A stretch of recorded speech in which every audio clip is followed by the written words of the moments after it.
The avoidant rejected you. Maybe they ended the relationship, maybe they pushed you away, maybe they chose distance over connection. Whatever form the rejection took, you did something unexpected in response. You didn't fight, didn't beg, didn't try to convince them to reconsider or change their mind. You accepted their rejection with dignity and went silent. No more reaching out, no more pursuing, no more attempts to maintain contact or stay in their life. Just complete, absolute silence. And now that silence is destroying them in ways they never anticipated when they made the choice to reject you. The avoidant expected you to chase after their rejection. They counted on you pursuing harder, proving your worth, fighting for the relationship like others have done before you. Your silence has done something their rejection was supposed to prevent. It's made them feel the full weight of losing you without any buffer to soften the impact. The certainty they had about you always being available is gone. The control they maintained through push-pull dynamics has vanished. The safety they felt in your consistent pursuit has disappeared. Now they're left with questions, regrets, and a growing panic about what they've lost. Your silence after their rejection is destroying them because it's the one response they weren't prepared for and can't control. Here's exactly what's happening inside the avoidant who rejected you and is now being destroyed by your silence in response. They expected pursuit, not acceptance. The first way your silence is destroying the avoidant is by completely violating their expectations about how you'd respond to their rejection. When they rejected you, they anticipated a predictable response based on their past experiences with other people they've pushed away. They expected you to fight for the relationship, to try to change their mind with logical arguments or emotional appeals, to pursue harder to prove you're worth keeping. This expected pursuit would have confirmed their narrative that people are clingy and suffocating, that relationships require too much emotional energy, that they were right to create distance and protect themselves. But you didn't pursue. You accepted their rejection calmly and disappeared completely. This acceptance is profoundly disorienting because it doesn't fit the script they're used to playing out in relationships. The violated expectations create cognitive dissonance that's eating away at their certainty. The avoidance worldview says that people who care will chase when pushed away, but you're not chasing. You cared enough to invest in the relationship, but you're not fighting for it after they rejected you. This contradiction forces them to question their assumptions about relationships, about you, about themselves. Subscribe for insights into attachment psychology that reveal what's happening beneath these confusing dynamics.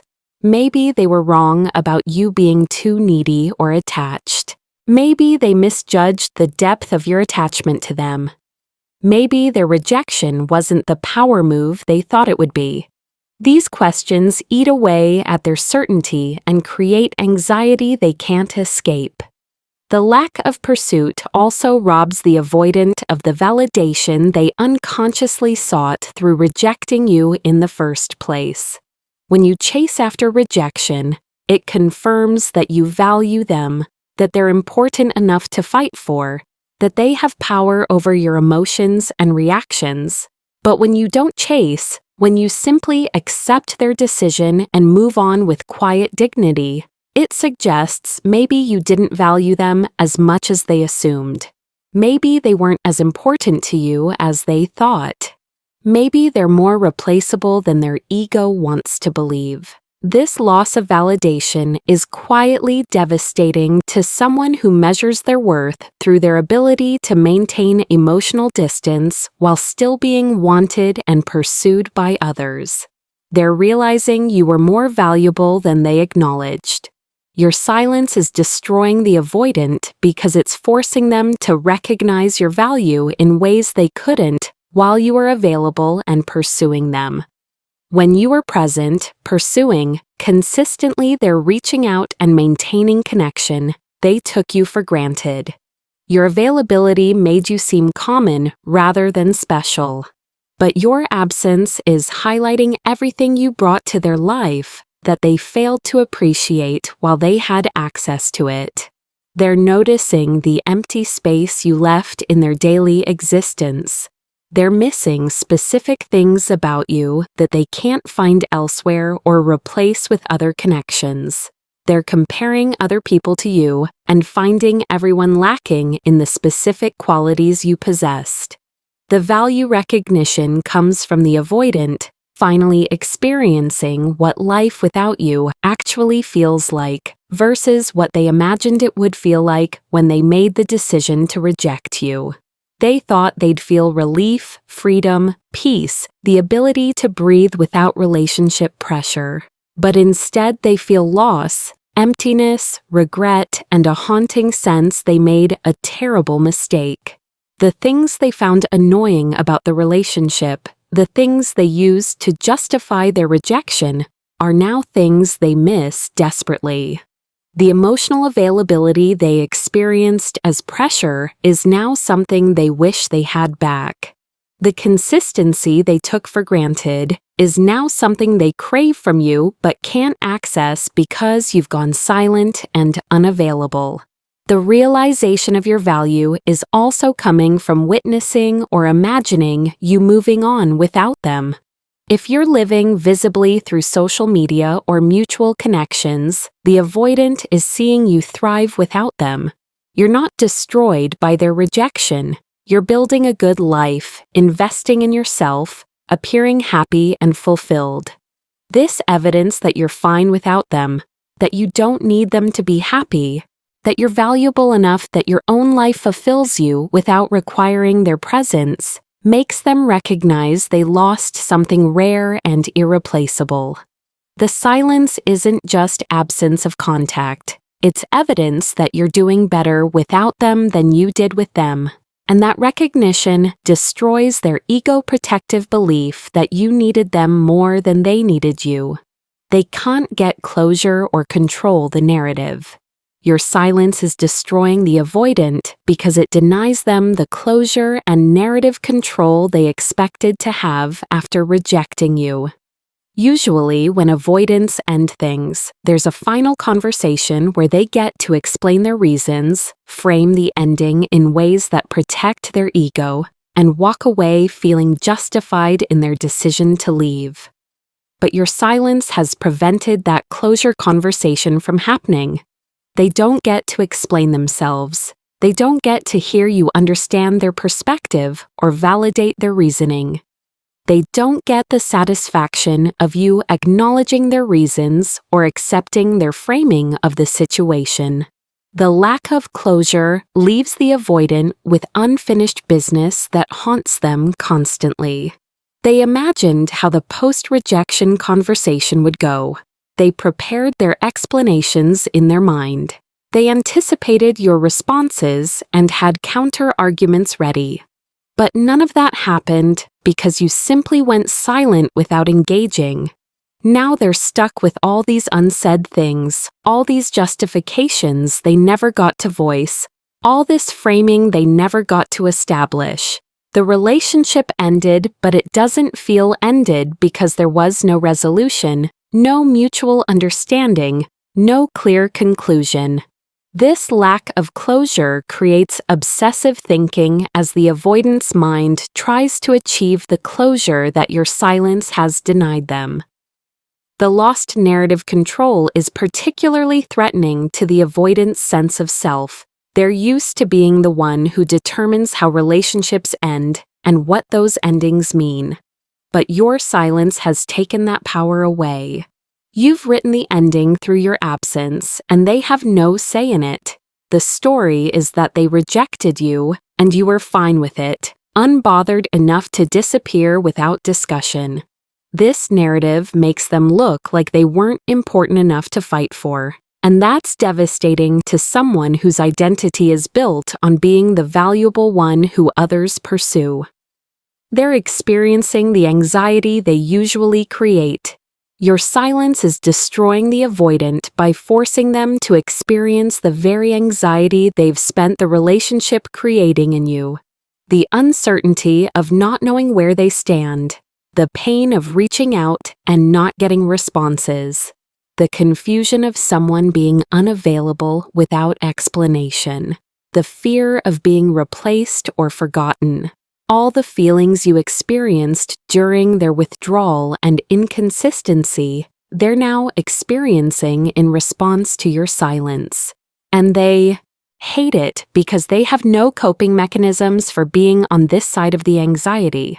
The role reversal is destabilizing because avoidants are only comfortable with anxiety they create, not anxiety created by others. When they withdraw, they're in control of the distance. When they're inconsistent, they're in control of the uncertainty. But when you go silent after their rejection, you're creating uncertainty they can't control. They don't know if you're done permanently or just taking space. They don't know if you're hurting or thriving. They don't know if you miss them or never think about them. This powerlessness over the unknowns is torture for someone who manages anxiety through control. The experienced anxiety is also teaching the avoidant what their patterns feel like from the receiving end. For the first time, they're understanding the pain of wanting contact with someone who's unavailable. They're feeling the frustration of being ignored or getting minimal responses if they reach out. They're experiencing the sting of being treated as unimportant by someone who used to prioritize them. This empathy through experience is uncomfortable and forces them to confront that they've been creating this pain for you throughout the relationship. The guilt of this realization compounds with the anxiety of experiencing it themselves, and the combination is destroying their peace. They're facing consequences without conflict. Your silence is destroying the avoidant because it creates consequences for their rejection without giving them conflict to justify those consequences. When you fight or get emotional or express hurt after rejection, the avoidant can point to your reaction as validation that they were right to leave. They can frame you as too emotional, too demanding, too dramatic. But you didn't give them that. You simply went silent. There's no conflict for them to point to, no drama to justify their choice, no evidence that you were the problem. The only thing visible is their rejection and your dignified exit. The consequences without conflict mean the avoidant has to sit with the reality that their patterns are the problem. They can't externalize blame onto your reaction because your reaction was measured and calm. They can't say you were too much because you're now giving them exactly what they claimed to want: complete space and independence. They can't frame the ending as mutual or necessary because your silence makes it clear they're the one who chose this outcome. They rejected you and you accepted it. And now they have to live with what they chose without any drama to help them feel justified about the choice. The clean consequence also removes the push-pull dynamic that avoidants use to maintain connection without commitment. They usually reject or push away, knowing the other person will pursue, which lets them have distance when they want it and closeness when they're ready, all while maintaining control. But your silence has ended that dance. There's no pull after their push, there's just absence. This means if they want connection now, they have to do something they've never done: pursue you, be vulnerable, admit they were wrong. The requirement to step outside their comfort zone to restore contact is destroying them because it means either facing their fears or accepting permanent loss. They're discovering you weren't who they thought you were. Your silence after their rejection is destroying the avoidant because it's forcing them to recognize that you weren't the person they categorized you as. They thought you were anxiously attached, needy, too invested in them. Your silence reveals you have self-respect, boundaries, and the ability to walk away when not valued. This discovery that they misjudged you, that you're stronger and more grounded than they gave you credit for, is threatening because it means they might have rejected someone far more valuable than they realized while they had the chance to keep you. The revised understanding of who you are makes the avoidant question their judgment. If they were wrong about you being needy, what else were they wrong about? Maybe the relationship could have worked if they'd been different. Maybe their patterns were the real problem, not your supposed clinginess. Maybe they projected their fears onto you rather than seeing you clearly. These questions destabilize the avoidant's confidence in their own perceptions and force them to consider that they might be the one with distorted views of relationships rather than you being the one with unrealistic expectations.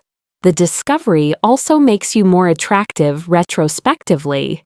The avoidant is now seeing qualities in you they missed when you were available: your strength in walking away, your self-respect in not begging, your dignity in accepting rejection without falling apart.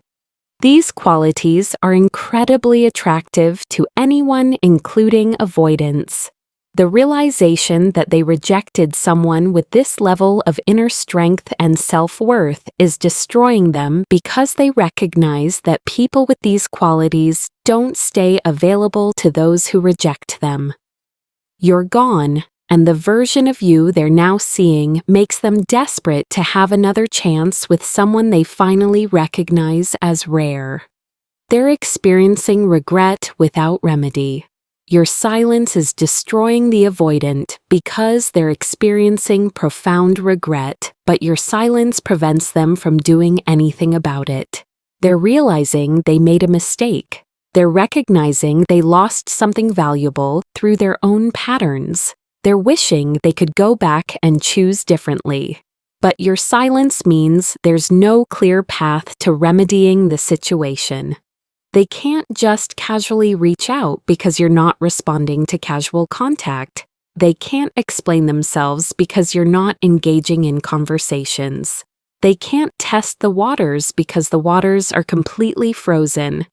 The regret without remedy creates a sense of powerlessness that's foreign and terrifying to the avoidant. They're used to having options, maintaining control, being able to undo their choices if they decide they want to. But your silence has closed the door they assumed would always be open. They rejected you, expecting they could always return if they changed their mind. But you've moved on, and there's no easy way back. This realization that they might have permanently lost you, that this isn't a situation they can manipulate or control back into existence, is destroying their peace and filling them with panic. The regret is also compounded by the knowledge that it's entirely their fault. They chose to reject you. They created this distance. They pushed away someone who was offering real connection. They can't blame circumstances or bad timing or incompatibility. They can only blame their own patterns and their inability to receive what you offered. This self-directed blame without the ability to make amends through your silence is a special kind of torture. The avoidant is forced to sit with their mistake, with the consequences of their patterns, with the loss they created, and there's nothing they can do about it because you won't engage with their attempts at contact or conversation. They're mourning the relationship now that it's actually gone.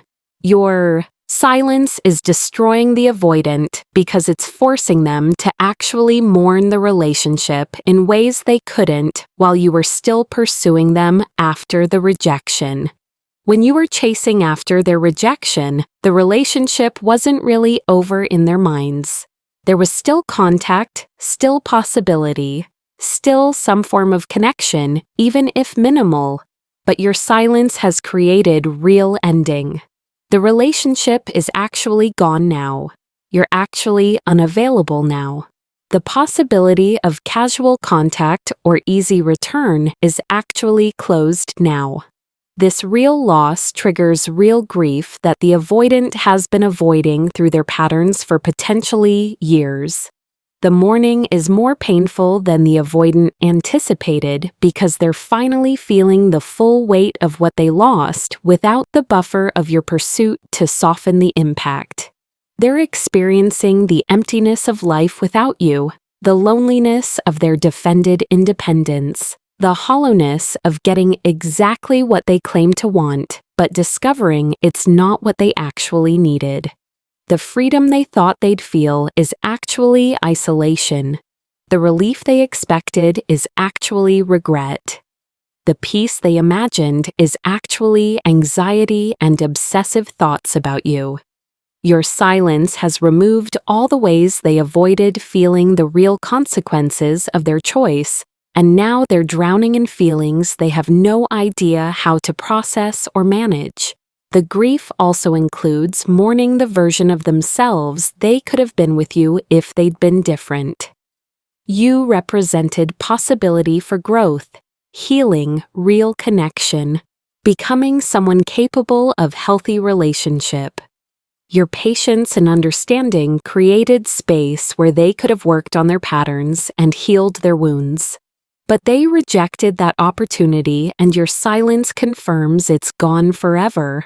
They're not just mourning losing you. They're mourning losing the chance to become someone capable of sustaining healthy relationship. They're mourning the future they could have built if they'd been braver.